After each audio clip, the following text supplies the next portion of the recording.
Impactante mensaje del Papa León XIV sobre Israel e Irán.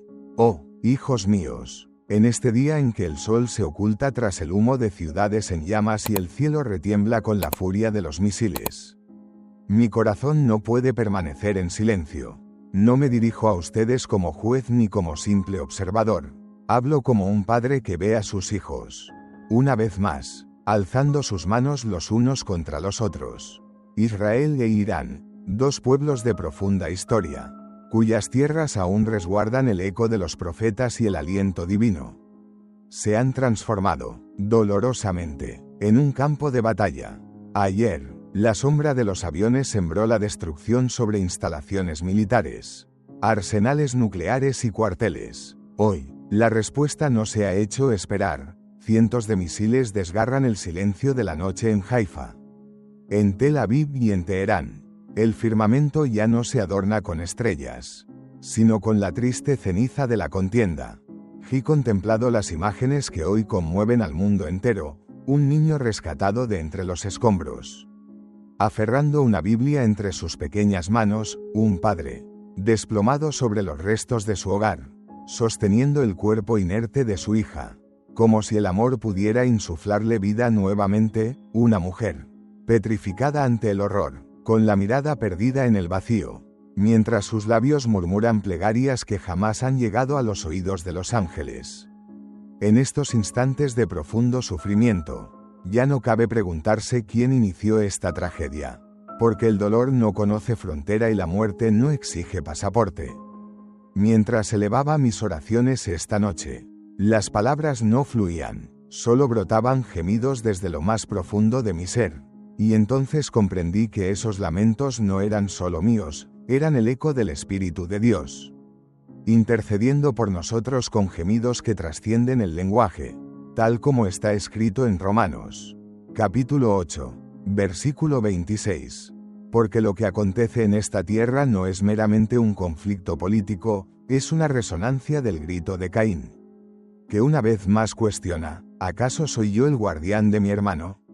Y la voz de Dios, con la misma fuerza de antaño, vuelve a interrogar, ¿qué has hecho? La voz de la sangre de tu hermano clama a mí desde la tierra. Se nos instruyó para discernir entre el bien y el mal, pero en nuestro aprendizaje, solo nos enfocamos en señalar culpables. Cristo, nuestro Señor, no nos enseñó a vencer con la espada, sino con la humildad de la cruz. No maldijo a sus enemigos, entregó su vida por ellos. No sucumbió al temor, sino que su último aliento fue un acto supremo de amor.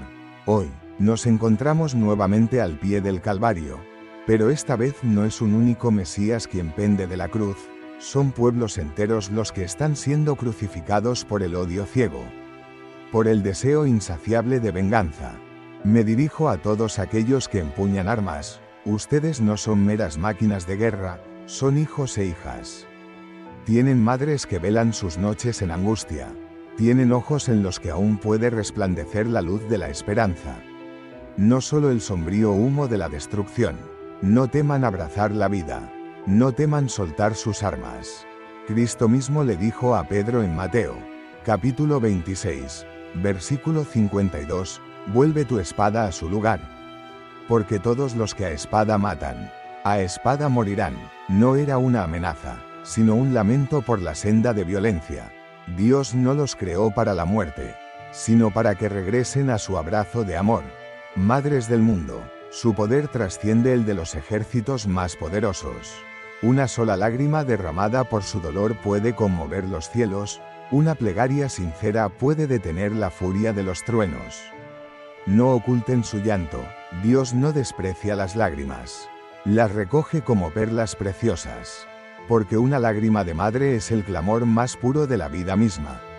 Así lo proclama la Escritura en Jeremías, capítulo 31, versículo 15. Voz se oyó en Ramá. Llanto y lloro amargo, Raquel que llora a sus hijos. Pero el versículo siguiente encierra una promesa de esperanza. Tus hijos volverán del país del enemigo. Ahora me dirijo a ustedes, niños que se esconden en refugios precarios, con una Biblia o un Corán entre sus manos temblorosas. Ustedes aún no son enemigos. Todavía recuerdan cómo elevar una plegaria. Y su inocente aliento es ya un testimonio de que Dios no se ha alejado de ustedes. Porque incluso en medio de las cenizas de la desesperación, Él guarda una chispa del futuro. Aquel que hoy reza con temor, mañana podrá hablar con la autoridad de la fe. No importa cuánto empeño pongamos en construir la paz. Si el rencor anida en el corazón, todo esfuerzo será en vano. Jesús mismo declaró en Mateo, capítulo 5, versículo 9, Bienaventurados los que hacen la paz, porque ellos serán llamados hijos de Dios. No aquellos que firman tratados vacíos, sino aquellos que rompen el ciclo del odio en sus propios corazones. Recuerdo una vez, en una humilde capilla, un anciano se acercó a mí. Había perdido a toda su familia en una guerra pasada. Le pregunté cómo encontraba fuerzas para seguir adelante, y su respuesta resonó profundamente en mi alma. Cada mañana deposito mi corazón en el altar. Si Dios lo recibe, vivo; si lo rechaza, es señal de que el rencor ha vuelto a entrar en él. No supe qué responder en ese instante, pero comprendí que la santidad no es la ausencia de dolor, sino la firme decisión de no convertir ese dolor en un ídolo que nos consuma. Hoy les imploro, alma mía, guarda silencio, no grites desde la ira. Permite que sea Dios quien juzgue. Enciende una vela como símbolo de esperanza. Abre un salmo y busca en tu corazón a aquel a quien no has llamado en años.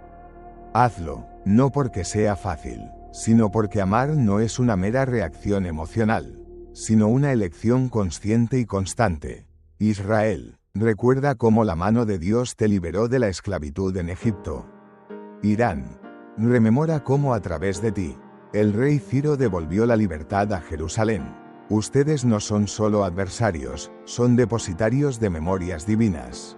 Y al destruirse mutuamente, están derribando un altar de historia sagrada. La noche ya se extiende sobre la tierra, pero el cielo aún escucha. El Señor busca a alguien que responda, heme aquí, envíame a mí, no para la guerra, sino para la intercesión, no para la venganza, sino para la oración ferviente. Y si tan solo uno se mantiene firme en la brecha, Dios, en su infinita misericordia, tendrá compasión. Recuerdo una noche en que, postrado de rodillas ante una cruz vacía, no pedí victoria ni justicia terrenal, solo susurré, Señor, crea en mí un corazón limpio, porque comprendí que la paz no nace en las fronteras ni se decreta en las leyes, sino que florece en un corazón purificado por el amor. Dios nunca ha salvado naciones por la fuerza de los generales, sino a través de aquellos que se han atrevido a ser luz en medio de la oscuridad más profunda. Quizás te preguntes, ¿pero qué puedo hacer yo? Solo soy una persona. Entonces, recuerda a Noé, quien construyó el arca en medio de las burlas del mundo. Recuerda a Abraham, quien intercedió con valentía por una ciudad al borde de la destrucción. Recuerda a Daniel, quien elevaba sus oraciones 3 veces al día, aun sabiendo que su fe podría costarle la vida. La historia cambió no porque ellos fueran poderosos, sino porque fueron fieles a la llamada de Dios. Por eso te digo, enciende una vela en tu hogar, transforma tu casa en un santuario de paz, que tus paredes escuchen salmos de alabanza en lugar de lamentos de odio. Que tus hijos vean que la fe no es un mero ritual dominical, sino el aliento vital de cada mañana. Porque si un hogar se llena de la paz que emana de Dios, ni el miedo ni la maldad podrán jamás destruirlo. Vi a una mujer en el Líbano que cada viernes reunía a sus vecinos judíos, musulmanes y cristianos para leer juntos las Escrituras. No compartían las mismas creencias teológicas, pero sí compartían un lamento profundo y un anhelo común: que sus hijos no crecieran alimentando el odio en sus corazones. ¿Y saben qué ocurrió? Al cabo de un año, su calle fue la única en todo el vecindario donde no se escucharon los disparos de la guerra. Cuando le pregunté cómo lo había logrado, ella respondió con sencillez: porque decidimos orar los unos por los otros, no los unos contra los otros. Esa es la esencia del Evangelio encarnado. Hoy, muchos aguardan las decisiones de los presidentes, la firma de tratados, el fruto de negociaciones complejas. Pero yo les digo, no esperen más. Empiecen ustedes mismos. Si eres padre, enseña a tu hijo a bendecir, no a juzgar. Si eres madre, inculca en tu hija la esperanza, no el miedo. Si eres anciano, sé un guardián sabio de la paz. Si eres joven, sé una voz que no propaga el odio, sino que irradia luz.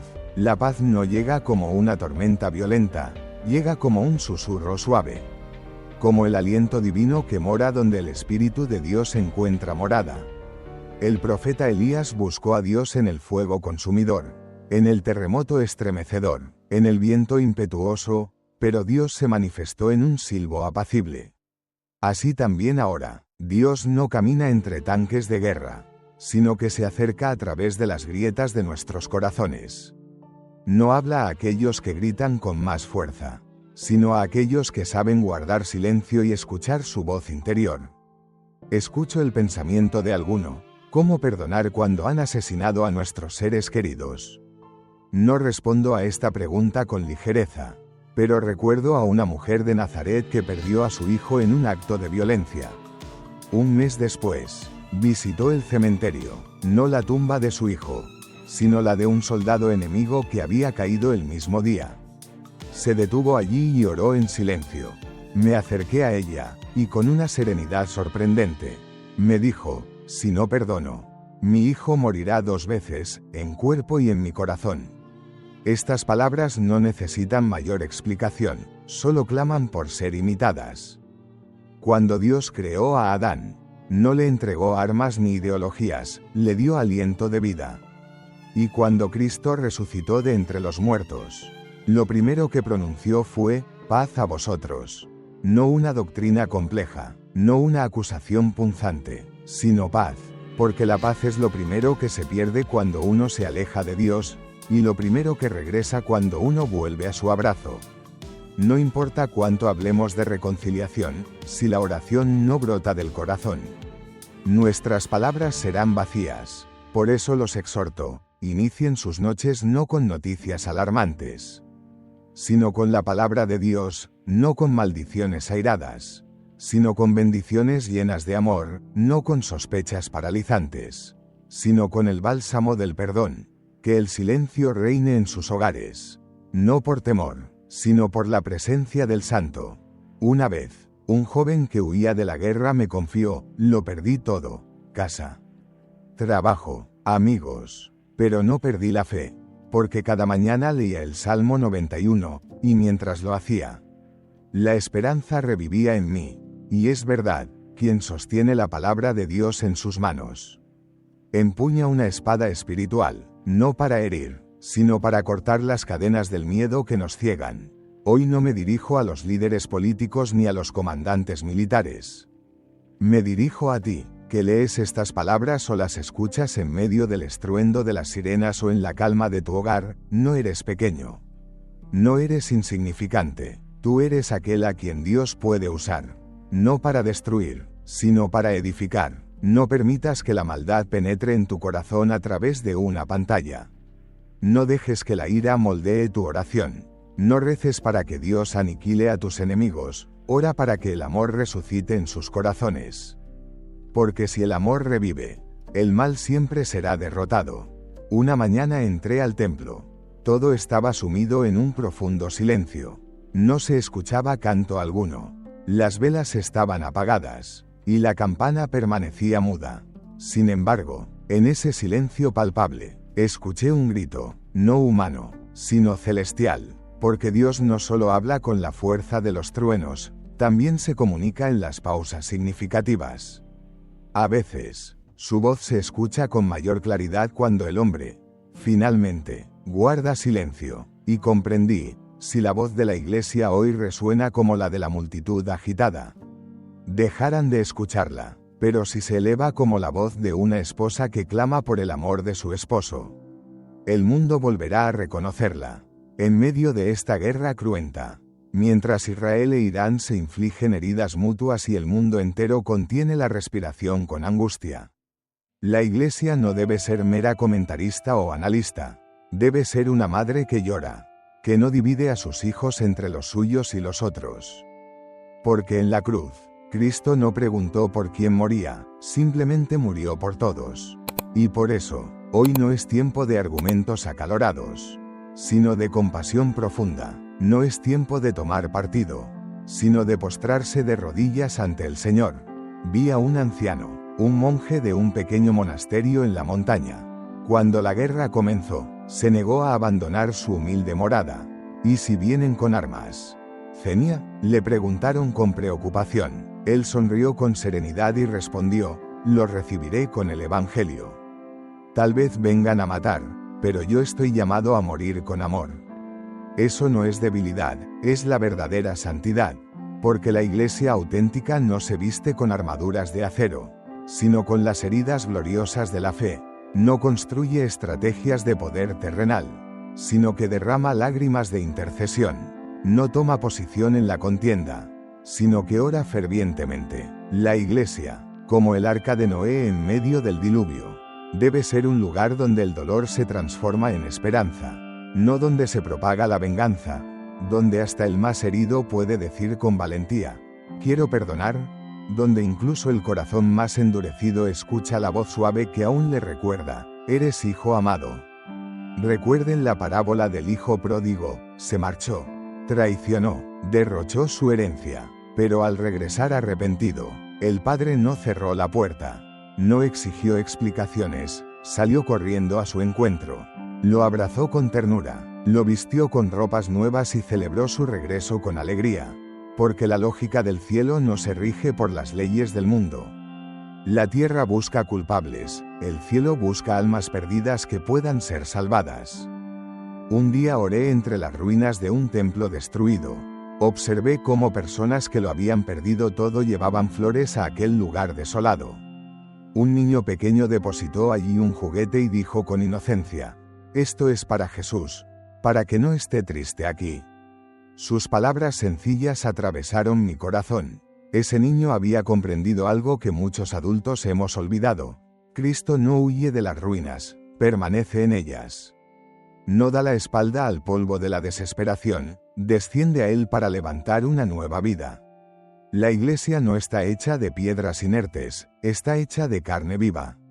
Está presente donde un padre abraza a su hijo arrepentido. Está donde un sacerdote no oculta sus lágrimas tras el púlpito. Está donde la comunidad permanece unida en oración, aun cuando las luces se apagan y la liturgia se suspende, porque somos un solo cuerpo. Y si una parte sufre, todo el cuerpo siente el dolor. Por eso hoy les digo: no se aparten, no se escondan. Si pertenecen a Cristo, entonces su corazón debe latir al unísono con el dolor del mundo. No por odio, sino por una profunda compasión. Pedro negó a Cristo, y luego salió y lloró amargamente. Esa no fue una muestra de debilidad, sino el inicio de su santidad, porque solo aquel que sabe llorar con sinceridad es capaz de sanar las heridas del mundo. El mundo no necesita predicadores perfectos, necesita intercesores quebrantados. No quienes construyen templos de piedra, sino quienes edifican templos de misericordia en sus corazones. En Teherán conocí a un sacerdote que cada noche desciende a un refugio subterráneo donde familias aterrorizadas buscan protección. No lleva consigo alimentos ni ropa, simplemente se sienta en silencio y ora. Sin micrófono, sin cámaras. ¿Y saben qué ha ocurrido? La gente ha dejado de tener miedo, porque el silencio de la oración habla más alto que todo el terror del exterior. Esa es la verdadera iglesia. No la que grita consignas vacías, sino la que se levanta en la oscuridad de la noche mientras todos duermen. La que busca al perdido, la que permanece cuando todos huyen, la que lleva una luz de esperanza al lugar donde solo hay humo de desolación. La iglesia es inútil si solo repite titulares sensacionalistas, pero se vuelve imprescindible cuando se transforma en una intercesión viva.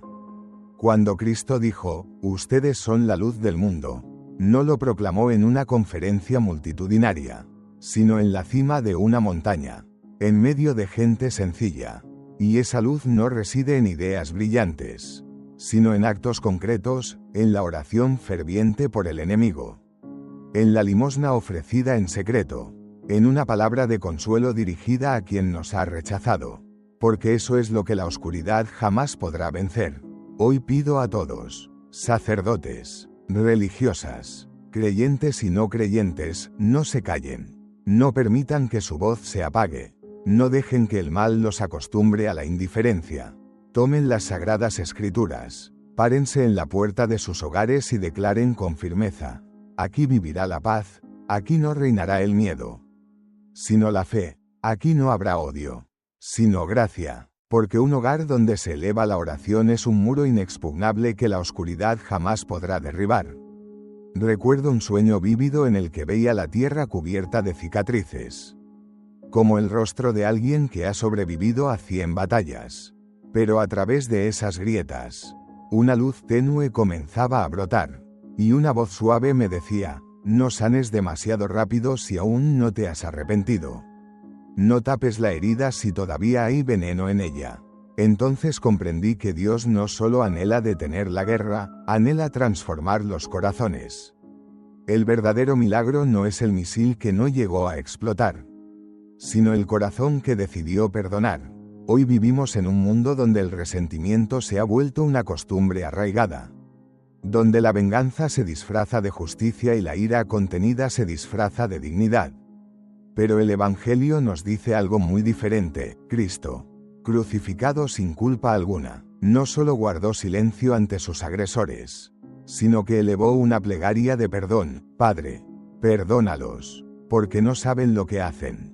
Y si eso no es el verdadero poder, entonces hemos olvidado el significado de la fortaleza. Conozco a un hombre en Haifa cuya esposa murió durante un bombardeo. Él sostuvo su cuerpo inerte hasta que llegaron los rescatistas. Un mes después, viajó a Jerusalén, entró en una iglesia y, en lugar de gritar de rabia o clamar venganza, simplemente dijo: perdono. Algunos no comprendieron sus palabras, algunos se marcharon en silencio, otros lo criticaron. Pero cuando levantó la mirada, no había oscuridad en sus ojos, solo una luz serena, porque el rencor es una cadena que nos ata al pasado, y el perdón es resurrección, no del otro, sino de uno mismo. A veces creemos que perdonar es liberar al culpable, pero ante todo es liberar nuestro propio corazón. Un sacerdote me dijo una vez: cuando no perdonas, atas tu alma al dolor, pero al perdonar, la devuelves a Dios. No es un acto instantáneo, es un camino arduo, como aprender a caminar de nuevo después de una grave herida. Pero si no das ese primer paso, jamás podrás sanar por completo. En Irán supe de una mujer cuyo hijo fue ejecutado bajo la acusación de traición. Ella quedó sola y guardó silencio durante un año. Pero en el aniversario de la muerte de su hijo, salió a una plaza pública, se arrodilló y pronunció estas palabras: no quiero que otra madre sufra lo que yo he sufrido. Por eso no pido venganza, sino paz. Esas palabras resonaron en todo el país, no por su volumen, sino por la fuerza de su verdad. Cuando Cristo nos enseñó a orar, no incluyó maldiciones en su plegaria. Dijo: perdona nuestras ofensas, así como nosotros perdonamos a los que nos ofenden. Ahí radica el fundamento de la paz, no en estrategias políticas ni en tratados vacíos, sino en dos corazones que se perdonan en silencio. Mientras no aprendamos a pronunciar estas palabras desde lo más profundo de nuestro ser, el cielo seguirá temblando de dolor. Hay un mal que destruye los cuerpos y otro que corroe las almas. Pero existe un bien supremo que tiene el poder de destruir al mal mismo. Ese bien es el perdón. Rompe la cadena del odio, detiene la transmisión del dolor, logra lo que ni siquiera los gobiernos más poderosos pueden alcanzar, porque los gobiernos temen, pero el amor no teme a nada. Vi a un niño en un refugio precario que dibujaba una casa.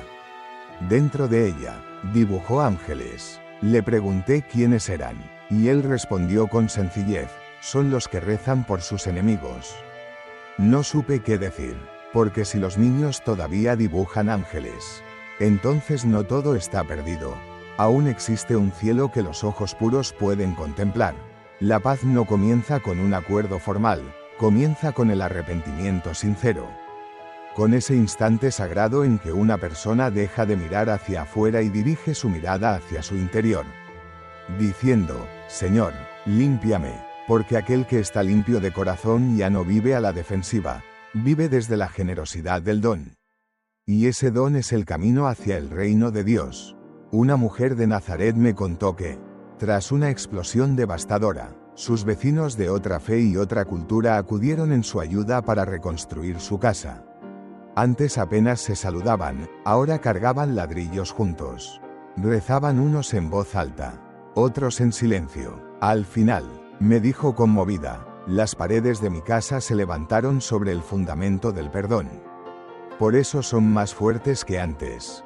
Ese es el Evangelio vivo, no en los libros empolvados, sino en las ruinas donde el amor encuentra su morada. Nadie te pide que seas un héroe. Dios no exige hazañas grandiosas cada día, pero busca corazones que no se endurezcan ante el sufrimiento ajeno, que no se vuelvan indiferentes ante la injusticia, que no negocien con la misericordia, porque si aún conservas una chispa de luz en tu interior, ya has hecho más que 1000 soldados. Hoy, cuando el polvo de la contienda aún no se ha asentado, cuando no hay tratados firmados, cuando el mundo respira con temor e incertidumbre, tú puedes ser aquel que rompa la cadena del dolor. No respondas con maldad, no repitas el mal en tus pensamientos, no maldigas en tu corazón, no transmitas el odio, deténlo en ti. La noche se cierne sobre la tierra, las sirenas resuenan con más fuerza que las campanas de las iglesias, la gente cree más en los titulares sensacionalistas que en las promesas divinas. La guerra ya no es un evento aislado, se ha convertido en el telón de fondo de nuestras vidas. Y cada vez más escuchamos en los corazones el susurro desesperanzado, ya no hay nada que hacer. Pero precisamente en esos momentos de oscuridad profunda es cuando Dios comienza a obrar. No en el estruendo de las victorias militares, sino en el silencio humilde de una elección personal. Cuando una sola persona, temblorosa pero llena de vida, dice con fe, Señor, no me rendiré, porque todo siempre ha comenzado con un Abraham que intercedía por Sodoma, un Moisés que se ponía en la brecha por su pueblo, un Elías escondido en una cueva escuchando el susurro divino, una María que respondió con fe, hágase en mí según tu palabra, y un Cristo que subió solo a la cruz mientras todos huían. Dios no busca multitudes, busca uno solo a través del cual la luz pueda volver a brillar. Si estás escuchando esta voz, no es una coincidencia, es una llamada personal. Levántate, alza tu rostro aunque tus manos tiemblen. Ora aunque tu voz se quiebre por el dolor. Bendice aunque el miedo te invada. Camina hacia los demás para ofrecer consuelo. El mundo no necesita héroes perfectos, necesita fieles. No a los más fuertes físicamente, sino a aquellos que creen con firmeza. Porque la fe es el valor de avanzar cuando la esperanza casi se ha extinguido. Vi a una mujer orando entre las ruinas de su casa, con una Biblia abierta en sus manos. El viento suave pasaba las páginas, y ella no las detenía. Que Dios elija lo que quiere decirme hoy.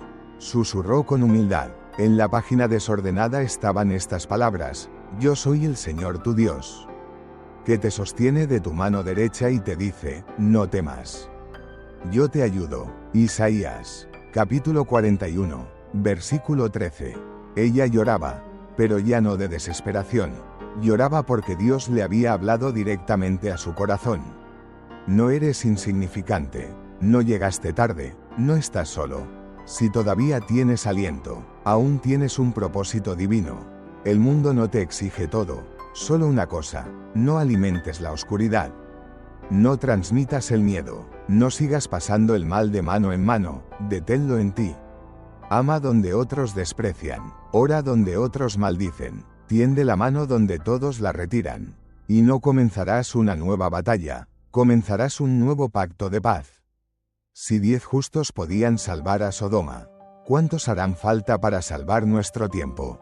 Tal vez uno, tal vez tú. Si tomas la palabra de Dios y dices, Señor, háblame, si en medio de la noche, a la tenue luz de una vela, oras por aquellos que te han causado daño, esa oración resonará más fuerte que cualquier misil, porque los ángeles no descienden al grito del odio, vienen donde aún hay amor. A pesar de todo, hoy Dios no pregunta quién tuvo la culpa, pregunta, ¿quién se pondrá en pie? ¿Quién dirá, aquí estoy? Y si tú lo dices, aunque tiemble tu voz, aunque tus rodillas flacuen, el cielo escuchará, porque así obra Dios, a través de uno solo, a través de aquel que no se rinde. Un niño, cada noche durante los bombardeos, colocaba un icono frente a él y susurraba, Señor, protégelos. Le preguntaron, ¿a quiénes? ¿A los tuyos? Y él respondió con inocencia, a todos. No sé quién es el enemigo, solo quiero que todos lleguen vivos a la mañana. Esas palabras son la Iglesia, esas palabras son Cristo. No en una túnica majestuosa ni en una estructura imponente, sino en un corazón que no se ha dejado contaminar por el odio. Tú puedes ser ese corazón, puedes ser esa luz que aún arde, ser esa voz que no repite el odio, sino que clama, Señor, ten piedad, ser esas manos que no golpean, sino que sanan, y si hay siquiera unos pocos como tú, el mundo cambiará. Por eso te pido, no te ruego, sé tú esa persona que en tu hogar restaura la oración, que de tu boca desaparezca la ira, que tus ojos dejen de mirar con desprecio, que el salmo vuelva a tus labios, ayuna no de pan, sino de odio. Convierte tu habitación en un santuario, tu corazón en un altar. Y recuerda, si aún queda una oración viva en este mundo, Dios sigue con nosotros. Levántate, enciende la luz, di amén y no te detengas, porque en ti puede comenzar la historia de la paz.